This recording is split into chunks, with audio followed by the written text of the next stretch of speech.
when you're lying in bed, just like shivering with a fever, Yeah. and you finally swallow that antibiotic pill your doctor prescribed, there was this really comforting mental image we all immediately jump to. Absolutely, yeah. Like you picture the drug as this microscopic SWAT team, Right.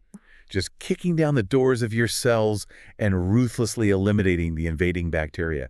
A total search and destroy mission. It's the psychological comfort of taking a pill, I mean. You want to feel like you are sending in the heavy artillery to actively neutralize the threat. Right. You take the medicine does the killing, and you get better. It feels very clean. Exactly. And, if you've followed microbiology or medicine even a little bit, you probably already know the two big textbook terms for how this works. You have bactericidal agents, which are supposedly the killers, and bacteriostatic agents, Right. which are supposed to just, stall the bacteria's reproduction without actually killing them.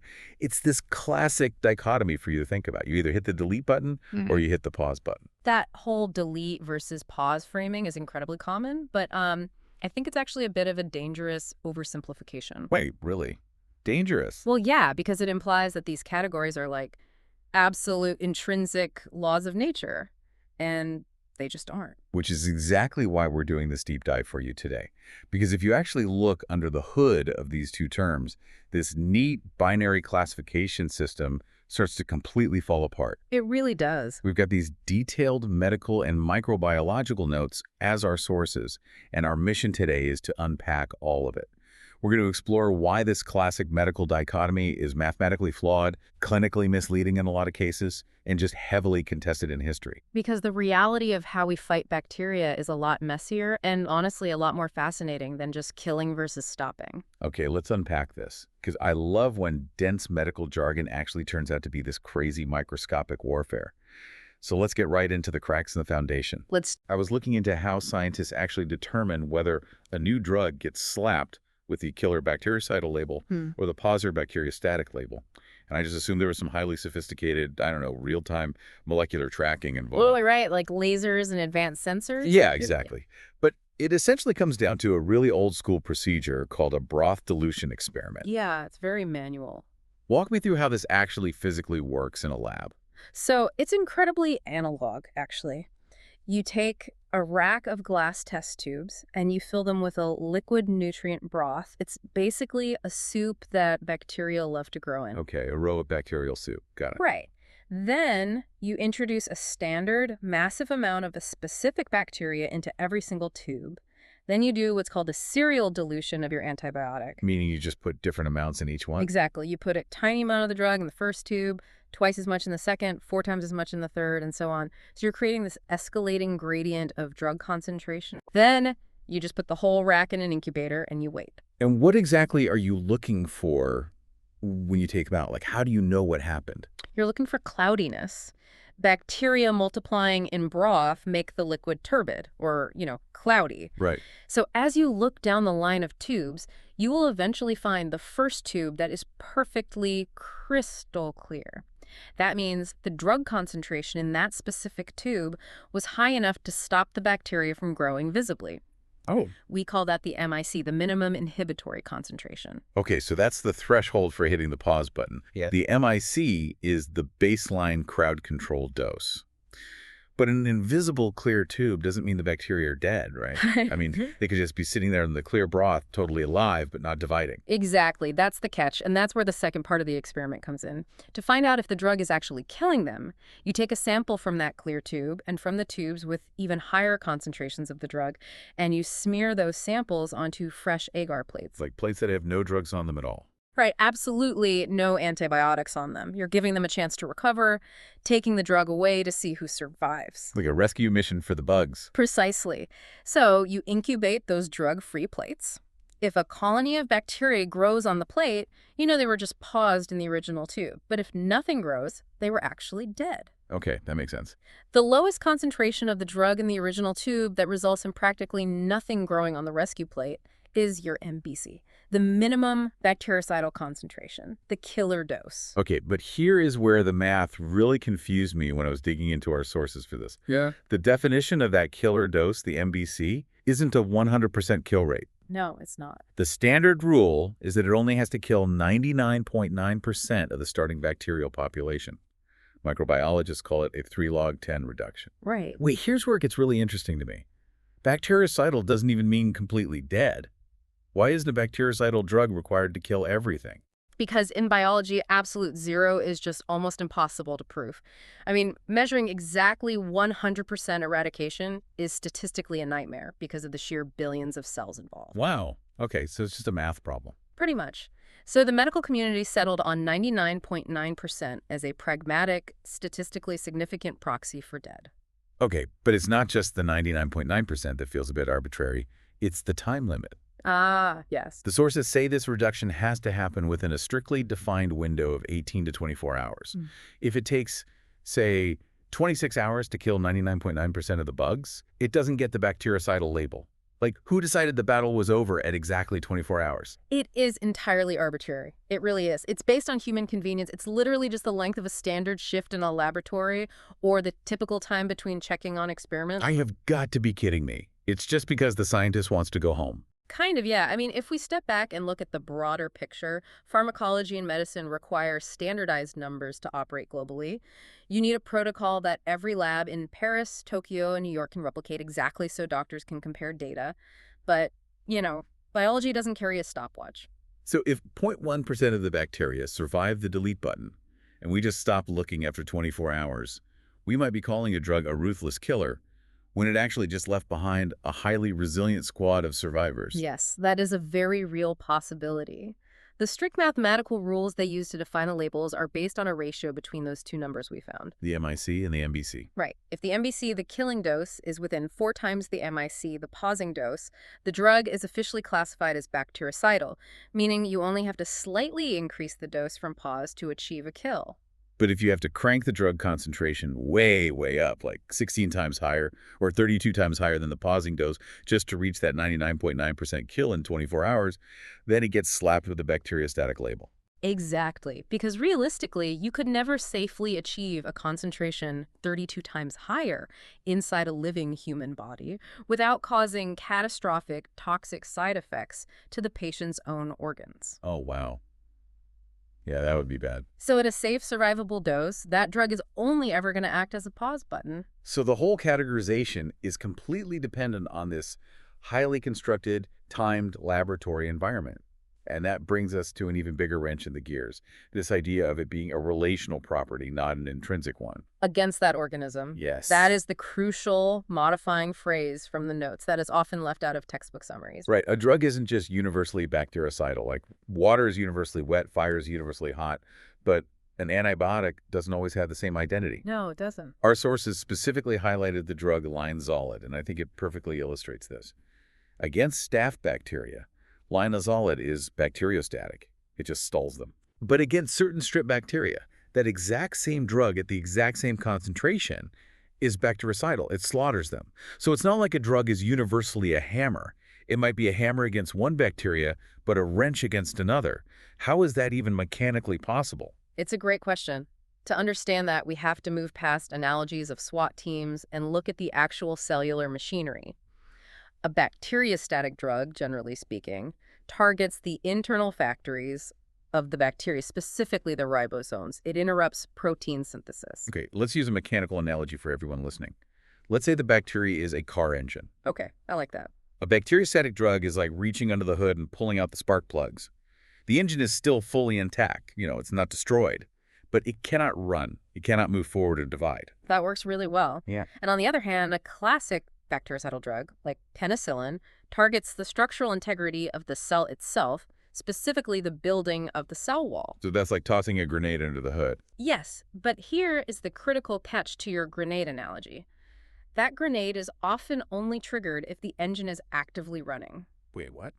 Yeah, so penicillin, for example, physically interferes with the cross-linking of a substance called peptidoglycan.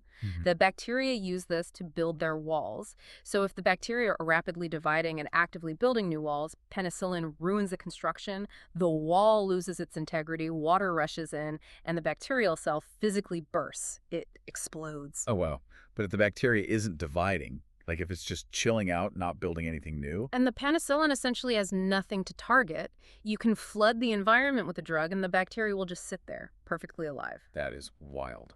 So when you ask how linezolid can be static against one bug and cidal against another, it comes down to incredibly complex, subtle differences in how different bacterial species metabolize, how fast they grow, and how their specific ribosomes are structured.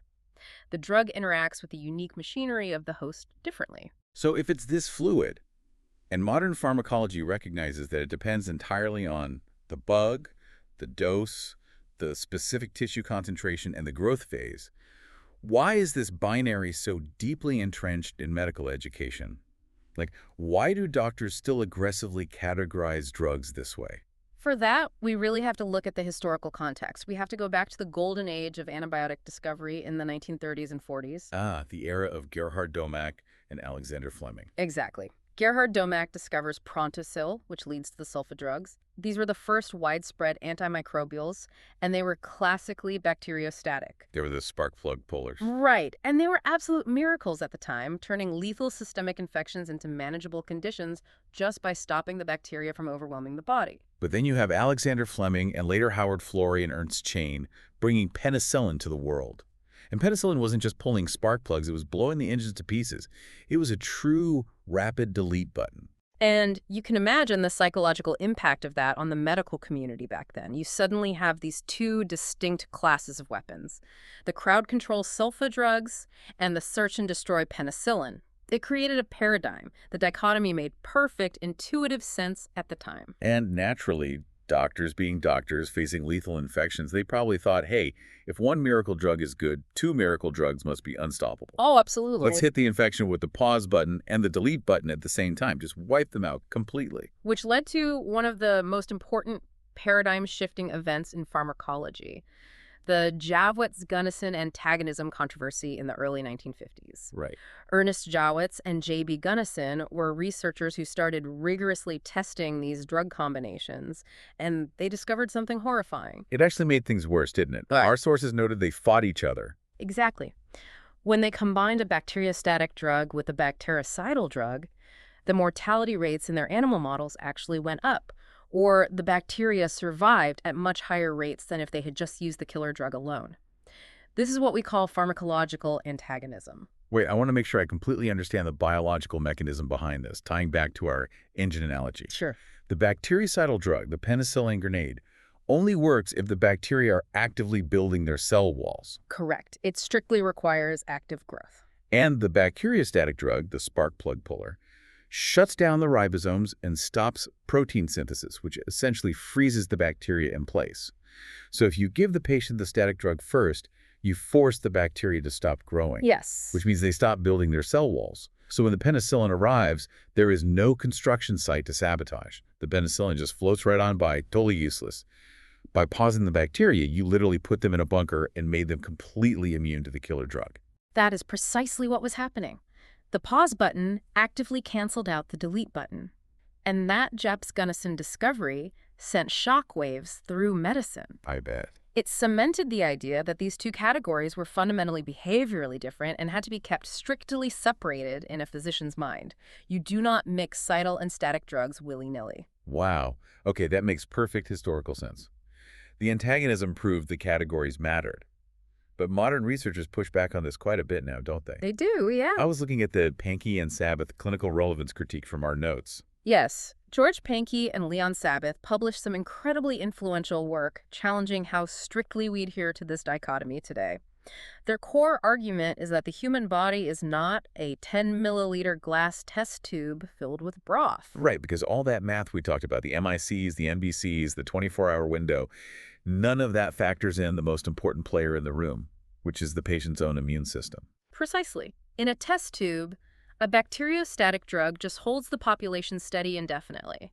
But in a living human, that static drug holds the line while your macrophages and white blood cells come in and aggressively sweep up the battlefield. Right. If you have a healthy immune system, a drug that is technically labeled bacteriostatic based on an arbitrary lab ratio can cure an infection just as effectively and sometimes much faster and with fewer toxic side effects than a bactericidal drug. It's like calling in the National Guard for crowd control. As long as the local police, your immune system are there to make the actual arrests, the crowd control is all you need. You don't need to drop a bomb on the riot. Exactly.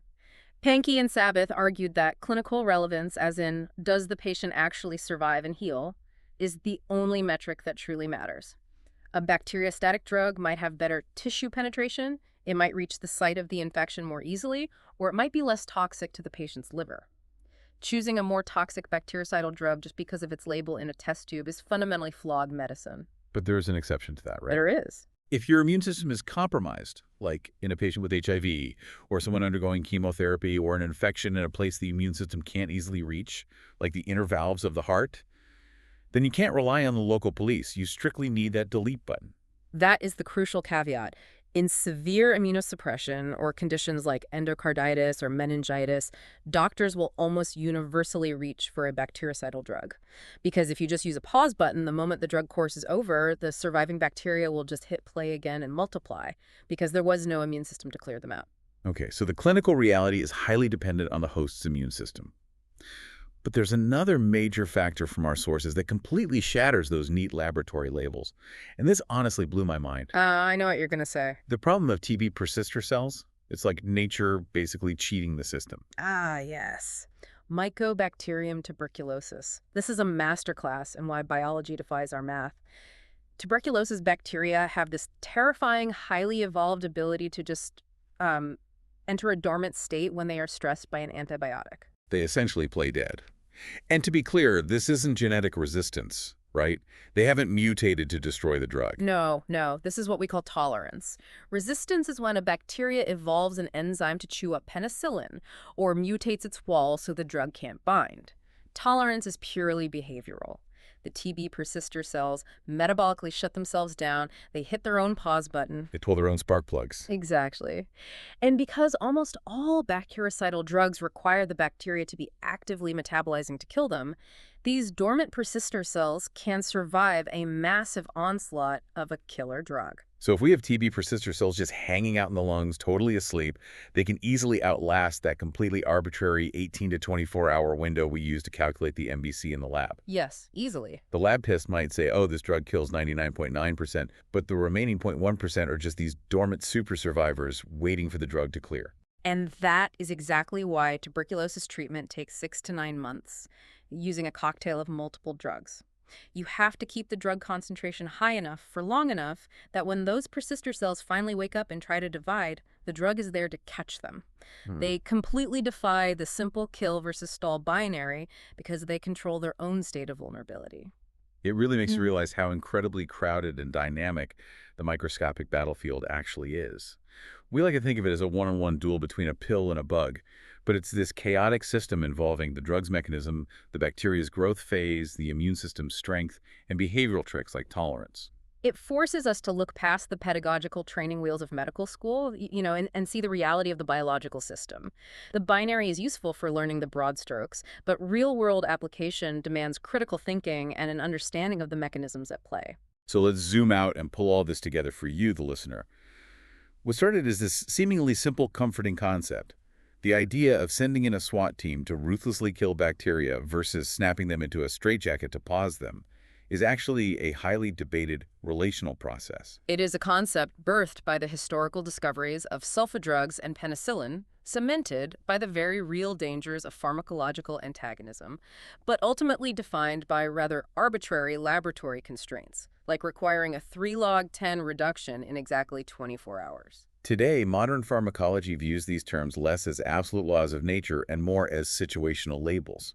Whether an antibiotic is a killer or a pauser depends entirely on the specific bug, the dose, the tissue it's penetrating, and crucially, whether the bacteria are actively building their cellular houses or just playing dead to survive the storm. Which brings us entirely back to you and your everyday life. The next time you are handed a prescription for an antibiotic, you should appreciate the invisible, highly dynamic war that is about to happen inside your body. It's pretty amazing. It is never as simple as just flipping a switch.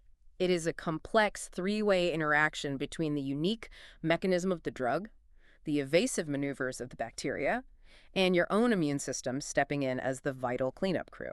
It really gives you a profound respect for the complexity of what's keeping us healthy. Thank you for joining us on this deep dive. But before we let you go, I want to leave you with one final provocative thought to ponder on your own. It builds right off of those sneaky TB persister cells we talked about, and that completely arbitrary 24-hour stopwatch scientists use in the lab. Oh, this is a good one. Think about it. Yeah. If our strict, standardized definitions of bactericidal success rely on killing the vast majority of cells in exactly one day, are we accidentally putting evolutionary pressure on bacteria to simply learn how to hold their breath longer? Are we actively selecting for bugs that learn to snap on their own straitjackets and just wait until the 25th hour? Because if the bacteria can control their own pause button, how will our lab tests ever catch them?